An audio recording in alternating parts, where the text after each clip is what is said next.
கர்த்தருடைய பரிசுத்த நாமத்திற்கு மகிமை உண்டாவதாக. தேவன் அருளிய அப்போ மினிஸ்ட்ரி மூலமாக உங்களோடு தொடர்பு கொள்வதில் மிகுந்த மகிழ்ச்சி அடைகிறோம்.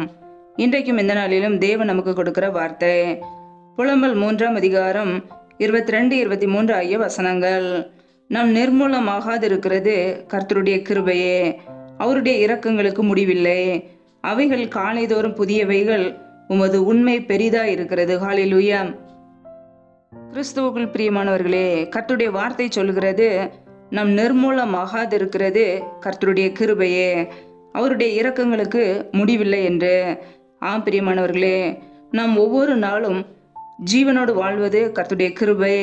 நம் நிர்மூலமாகாதிருக்கிறது கர்த்தருடைய கிருபை, அவருடைய இரக்கம், அவருடைய தயவு, அவருடைய அன்பு. ஒவ்வொரு நாளும் கர்த்தர் நம்மை ஜீவனோடு வைத்திருக்கிறார். ஒவ்வொரு நாளும் நம்மை நடத்துகிறார், நம்முடைய தேவைகளை சந்திக்கிறார், நம்மை பாதுகாக்கிறார், சத்ருவின் கிரியைகளுக்கு விலக்கி நம்மை மீட்டெடுத்திருக்கிறார். ஹல்லேலூயா. கர்த்தருடைய கிருபையினாலே நம் ஜீவனோடு வாழ்கிறோம். அவருடைய இரக்கங்களுக்கு முடிவில்லை. ஆம் பிரியமானவர்களே, அவருடைய மிகுந்த இரக்கங்களினாலே, அவருடைய தயவினாலே நாம் வாழ்கிறோம். அவைகள் காலைதோறும் புதியவைகள். ஒவ்வொரு நாளும் காலைதோறும் அவருடைய கிருபையினாலே நம்மை திருப்தியாக்குகிறார். நம் மகிழ்ச்சியோடு வாழ வேண்டும் என்பதற்காக, நம் சந்தோஷமாய் சமாதானமாய் வாழ வேண்டும் என்பதற்காக ஒவ்வொரு நாளும் அதிகாலையிலே அவர் கிருபையினாலே நிரப்புகிறார். ஹல்லேலூயா. அவருக்காக நாம் காத்திருக்கும் போது, அவரை தேடும் போது கர்த்தர் நமக்கு நல்லவராய் இருந்து நன்மைகளை செய்கிறார். கர்த்தருடைய பிள்ளைகள் ஒவ்வொரு நாளும் கர்த்தராகிய இயேசு கிறிஸ்துவுக்கு காத்திருக்க வேண்டும். ஒவ்வொரு நாளும் அவரை தேட வேண்டும். அப்பொழுது நம்முடைய வாழ்க்கையிலே எந்த தடைகளும் வராதபடிக்கு கர்த்தர் நம்மை பாதுகாத்து ஆசீர்வதிப்பார், நம்மை ஆசீர்வதித்து உயர்த்துவார், மற்றவர்களுக்கு முன்பாக தலை நிமிரச் செய்வார். ஹல்லேலூயா. வேதத்திலே நாம் பார்க்கிறோம், ஏசாயா 40ஆம் அதிகாரம் 31ஆம் வசனத்திலே, கர்த்தருக்கு காத்திருக்கிறவர்களோ புதுபலன் அடைந்து கழுகுகளைப் போல செட்டைகளை அடித்து எழும்புவார்கள் என்று வேதம் சொல்கிறது. அவர்கள் ஓடினாலும் இளைப்படையார்கள், நடந்தாலும் சோர்ந்து போகார்கள் என்று. ஆம் பிரியமானவர்களே, நாம் ஒவ்வொரு நாளும் கர்த்தருக்காக காத்திருக்கும் போது தேவன் நம்மை புது பலனினால் நிரப்புகிறார். கழுகுகளைப் போல செட்டைகளை அடித்து நாம் எழும்புவோம். நம்முடைய வாழ்க்கையிலே ஓடினாலும் இளைப்படையாமல் சோர்ந்து போகாமல் நாம் வாழ முடியும். அதிகாலையிலே நாம் காத்திருந்து கிருபைகளை பெற்றுக்கொள்ளும் போது நம்முடைய வாழ்க்கையிலே கர்த்தர் அவருடைய பலனினால் நிரப்புகிறார். அவருடைய வல்லமையை கொடுக்கிறார், சத்துவத்தை கொடுக்கிறார். சோர்ந்து போகிறவனுக்கு அவர் பலன் கொடுக்கிற தேவன். ஹல்லேலூயா. கர்த்தருடைய பிள்ளைகள் ஒவ்வொரு நாளும் கர்த்தருடைய சமூகத்திலே காத்திருப்போம். அதிகாலையிலே காத்திருந்து அவருடைய கிருபைகளை பெற்றுக்கொள்வோம், புது பலனை பெற்றுக்கொள்வோம், புது வல்லமையை பெற்றுக்கொள்வோம். ஒவ்வொரு நாளும் நித்தமும் அவருடைய சமூகத்தை நாம் நாடுவோம், தேடுவோம். கர்த்தர் அவருடைய பலனை கொடுத்து வல்லமையை கொடுத்து நம்மை ஆசீர்வதிப்பார். ஹல்லேலூயா. வேதத்தில் நாம் பார்க்கிறோம், 103ஆம் சங்கீதம் 11ஆம் வசனத்திலே, பூமிக்கு வானம் எவ்வளவு உயரமாய் இருக்கிறதோ அவருக்கு பயப்படுகிறவர் மேல் அவருடைய கிருபையும் அவ்வளவு பெரிதாய் இருக்கிறது என்று வசனம் சொல்கிறது. பிரியமானவர்களே, நம்முடைய வாழ்க்கையிலே கர்த்தருடைய கிருபையை நாம் பெற்றுக்கொள்ள வேண்டும் என்றால் நாம் கர்த்தருக்கு பயந்து வாழ வேண்டும். தீமையை வெறுப்பதே கர்த்தரை குறித்த பயம் என்று வசனம் சொல்கிறது. ஒரு மனிதனுடைய வாழ்க்கையிலே கர்த்தரை குறித்த பயம் இருக்கும் என்றால், தீமையான காரியங்களை வெறுத்து, துன்மார்க்கமான காரியங்களை வெறுத்து, பாவ பழக்கங்களை வெறுத்து வாழும்போது கர்த்தர் அவருடைய கிருபையை கொடுக்கிறார். ஹல்லேலூயா. கர்த்தருக்கு நாம் பயந்து வாழும்போது அவருடைய கிருபை நம்மேல் இருக்கும். பூமிக்கு வானம் எவ்வளவு உயரமோ அதே போல அவருக்கு யாரெல்லாம் பயந்து வாழ்கிறார்களோ அவருடைய கிருபை அவ்வளவு பெரிதா இருக்கும். கர்த்தருடைய கிருபையினாலே நம் ஜீவனோடு வாழ்கிறோம்.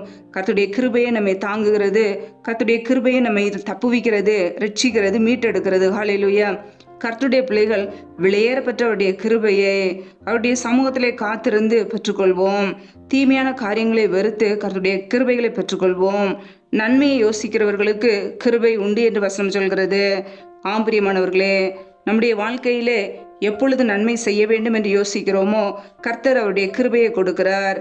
ஒவ்வொரு நாளும் நன்மையான காரியங்களை யோசிப்போம். கர்த்தர் அவருடைய கிருபையினாலே நம்மை நிரப்புவார். ஹல்லேலூயா. தாழ்மை உள்ளவர்களுக்கு கிருபை உண்டு என்று வேதம் சொல்கிறது. நம்முடைய வாழ்க்கையிலே கர்த்தருக்கு முன்பாக நம்மை தாழ்த்தும் போது நம்முடைய வாழ்க்கையிலே கிருபைகளை பெற்றுக்கொள்ள முடியும். ஒவ்வொரு நாளும் தாழ்மை உள்ளவர்களாய் நடந்து கொள்வோம். பெருமையான காரியங்களுக்கு இடம் கொடுக்காதபடிக்கு நம்மை தாழ்த்தும் போது கர்த்தருடைய கிருபையினாலே நம்மை நிரப்புவார். ஒவ்வொரு நாளும் கர்த்தரை நம்பும் பொழுது அவருடைய கிருபையினாலே நிரப்புவார். கர்த்தரையே நம்புவோம், அவரையே விசுவாசிப்போம், அவரையே சார்ந்து கொள்வோம். கர்த்தருடைய கிருபையினாலே நம்மை வழி நடத்துவார். நம் ஒவ்வொரு நாளும் ஜீவனோடு வாழ்வது கர்த்தருடைய கிருபை. நம் நிர்மூலமாகாது இருக்கிறது கர்த்தருடைய சுத்த கிருபையே. அவருடைய இரக்கங்களுக்கு முடிவில்லை. அவருடைய இரக்கங்களை பெற்றுக்கொள்ள கர்த்தருடைய சமூகத்திலே தாழ்த்துவோம். பாவங்களை எல்லாம் அறிக்கையிட்டு அவைகளை விட்டுவிடும் போது அவருடைய சமூகத்திலே நம் இரக்கத்தை பெற்றுக்கொள்ள முடியும். கர்த்தருக்காக காத்திருப்போம். நன்மையான காரியங்களை செய்வோம். அவருக்கு முன்பாக தாழ்மையுள்ளவர்களை நடந்து கொள்வோம்.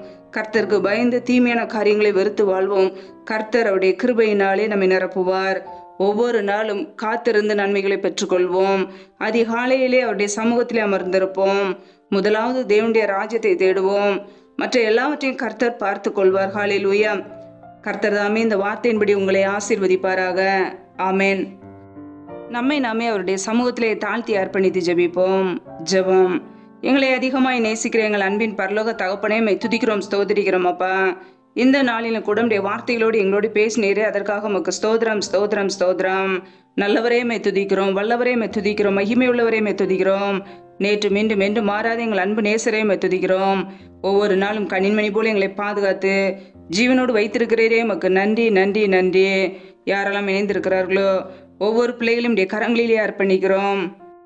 பிள்ளைகள் செய்கின்ற வேலைகள், தொழில்கள், வியாபாரங்கள் எல்லாவற்றையும் ஆசீர்வதிங்கப்பா. கையின் பிரயாசங்களை வர்த்திக்க பண்ணுங்க, பெருக பண்ணுங்க. கையின் பிரயாசங்கள் தேவையில்லா செலவுக்கோ, வீண் செலவுக்கோ, மருத்துவ செலவுக்கோ, வட்டிக்கும் சொல்லி போகாதபடிக்கு என் தேவன் ஆசீர்வதிப்பீராக.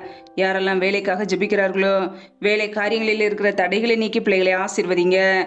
என் தேவனுடைய கரம் ஒவ்வொரு குடும்பங்களையும் ஆசீர்வதிக்கட்டும். எந்தெந்த குடும்பங்களிலெல்லாம் திக்கற்ற பிள்ளைகளாய் தனிமையோடு வாழ்கிறார்களோ, கணவரால் கைவிடப்பட்ட ஒரு சூழ்நிலையில யாருமே இல்லாமல் கண்ணீர் வடிக்கிறார்களோ, என் தேவன் உதவி செய்வீராக.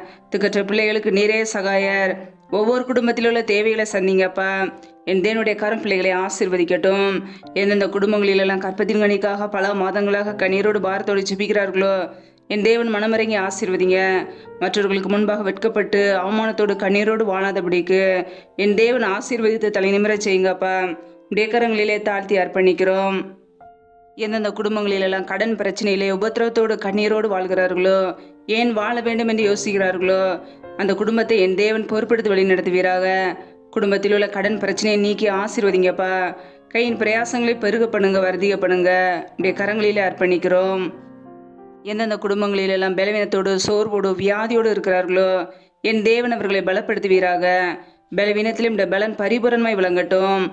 குடும்பத்தில் உள்ள எல்லா பலவீனங்களையும் நீக்கி பிள்ளைகளை சுகப்படுத்துங்க, விடுதலையாக்குங்க. உடைய சுகமாக்கும் கரம் பிள்ளைகளை தொட்டு சுகமாக்கட்டும், விடுதலையாக்கட்டும். உடைய கரங்களிலே தாழ்த்தி அர்ப்பணித்து ஜெபிக்கிறோம் அப்பா. இந்த இரவு நேரத்தில் இன்பமான நித்திரை கொடுங்க. நல்ல சொப்பன தரிசனங்களை வெளிப்படுத்துங்கப்பா. அதிகாலையில் இருந்து உடைய சமூகத்திலே காத்திருக்க புது கிருபையில பெற்றுக்கொள்ள எங்களை அர்ப்பணிக்கிறோம். எங்களை தாழ்த்தி வெறுமையாக்கி ஜெபிக்கிறோம். உடைய கிருபையினால் நிரப்புவீராக. உடைய வல்லமையினால் நிரப்பி எங்களை ஆசீர்வதிப்பீராக. ஒவ்வொரு நாளும் உமக்காக வாழ எங்களை அர்ப்பணிக்கிறோம். உமக்கென்று எடுத்து எங்களை பயன்படுத்துங்க. மற்றவர்களுக்கு முன்பாக தலை நிமிர செய்யுங்கப்பா. ஆசீர்வதிங்க. குடும்பத்தில் உள்ள ஒவ்வொரு தேவைகளும் இந்த சமூகத்தில் அர்ப்பணிக்கிறோம். எல்லாவற்றையும் சந்தித்து எங்களை ஆசீர்வதிங்க. எங்களை பாதுகாத்து வழி நடத்துங்க. மரண பரிந்து எங்களை நடத்துகிற தேவன், சத்ருவின் கிரியைகளுக்கு விலக்கி எங்களை பாதுகாத்து கொள்ளுங்க. ஆசீர்வதிங்க. உடைய இரத்த கோட்டைக்குள்ள அர்ப்பணிக்கிறோம். உடைய ஆளுகைக்குள்ள அர்ப்பணிக்கிறோம். உடைய கிருபைக்குள்ள அர்ப்பணிக்கிறோம். எங்களை பாதுகாத்து ஆசீர்வதிப்பீராக. முற்றிலுமாக தாழ்த்தி வெறுமையாக்கி ஜெபிக்கிறோம். இயேசு கிறிஸ்துவின் மூலம் ஜெபிக்கிறோம் எங்கள் ஜீவனுள்ள நல்ல பிதாவே. ஆமென்.